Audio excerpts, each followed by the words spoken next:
Can you hear me? Hello? Is anybody home? Yeah. Boy, tonight was a great night of television. Did you see the play your kid was in? Well, how about the documentary your neighbor made about the environment? Oh, you missed that too, huh? How about Melrose Place? Oh, yeah. Listen, let me tell you something. Why don't you take a look at a channel that has shows produced by people in your own zip code? Take a look.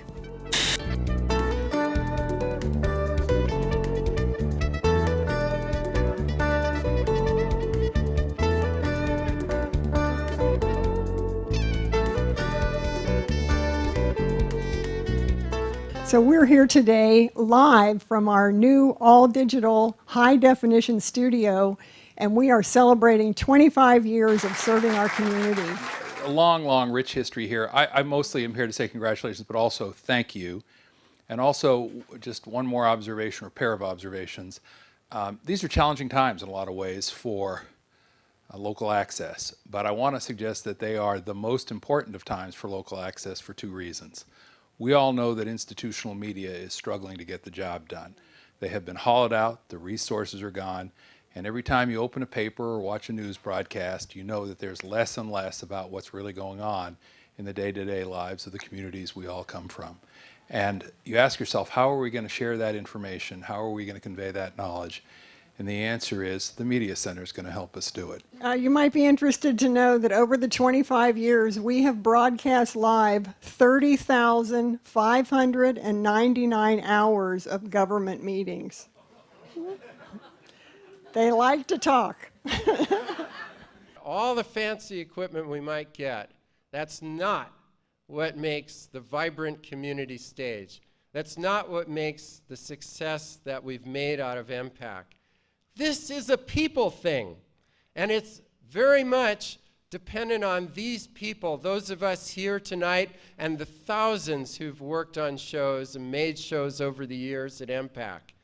And when I'm saying it's a people thing, it's so great to be doing it where there's so many different kinds of people. And we've had shows, it's black people, it's white people, it's Spanish-speaking people, it's bolero dancers, it's African drummers, it's people who are in support of the Eruv and people who are opposing the Eruv. And it's political activists, it's spiritual seekers, it's poets like Shashay, and it's all the nonprofit agencies, it's the schools, the local governments, the police, the libraries. It's the fact that all these groups are starting to use community television and make that stage come alive. That's what makes it an integral part of a vital community.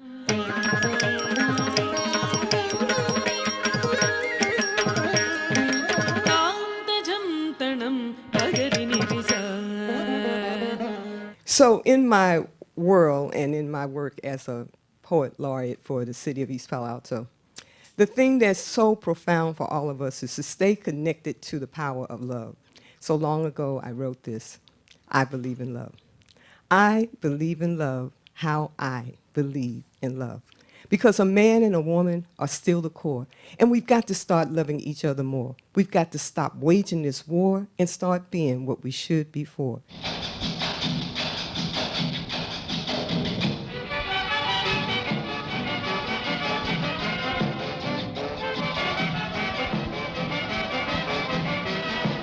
Now, today, I make humorous videos for the office using PowerPoint all by myself.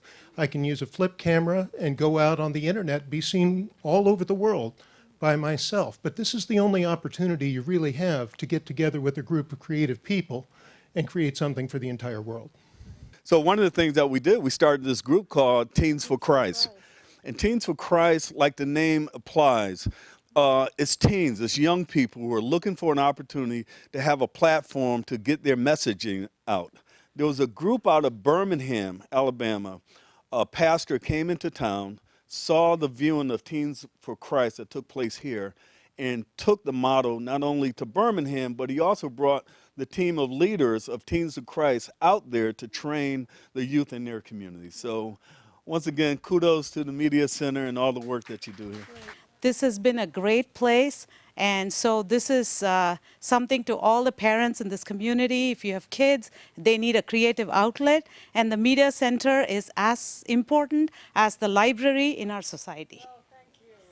I brought a big band into the studio once, and that YouTube video has now gotten 250,000 hits.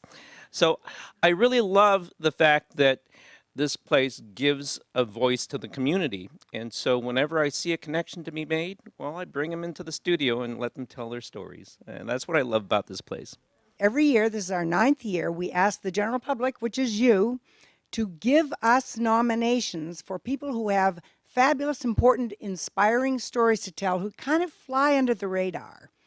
And we take all those nominations, and we have a committee that votes for 6. This year we only have only 5 winners that we call our local hero award winners. How many people do you know who are asking themselves, what's my next career going to be when they're turning 90? Well, that's exactly what's on the mind of Maribee Smith right now. We had to go under the wall and crawl through there and try to run across, but we didn't really succeed because right away immigration came down and caught us. I can put a person in detox in 1 month 3 times, but I don't get discouraged and sad. I just said that wasn't the day. And next week might be the day, so I'll do it again next week. It's wow, and it makes my heart just oh my, I just want to jump for joy. You look at the diversity of people who have been through this studio today. Think about the diversity of voices. Think about the diversity of viewpoints. Think about the different areas of the world that we see represented. This is Silicon Valley. And this studio sits uniquely, even physically, in a place that represents the ability to blend this incredibly diverse community. Let's go,